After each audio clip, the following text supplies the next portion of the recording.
If you've ever thought, these kids look awfully young, while sipping your beer at a local dive, this is your story.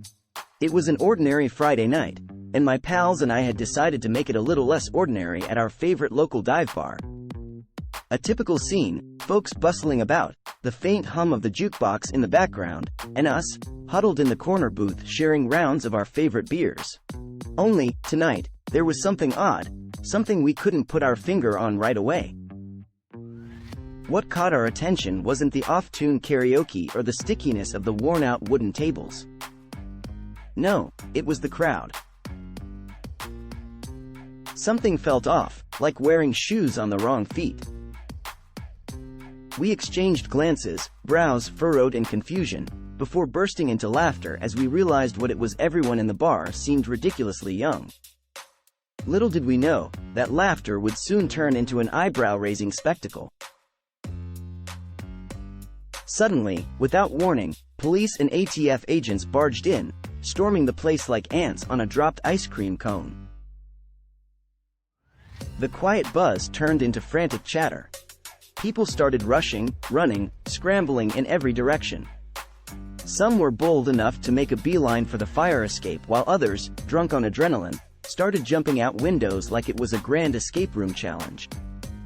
There we were, planted in our booth amidst the chaos, wide-eyed and slack-jawed, staring at the pandemonium unfolding. Why were we still there?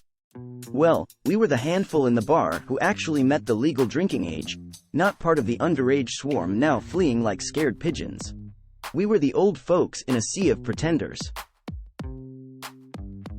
The drama that night hit its peak when we discovered the plot twist. Apparently, the bouncer, always with that knowing smirk, had been letting kids in for a quick $5. They thought they were slick, we thought it was hilarious, and the authorities? They had been onto it. Thus the surprise party we were now in the middle of. After what felt like an eternity, the dust finally settled. Only us and one other group of brave souls remained, wide-eyed and silent, the echoes of the recent chaos still ringing in our ears. The bartender, who was as surprised as we were, shrugged his shoulders, a clear sign of his uncertainty about the future of the bar.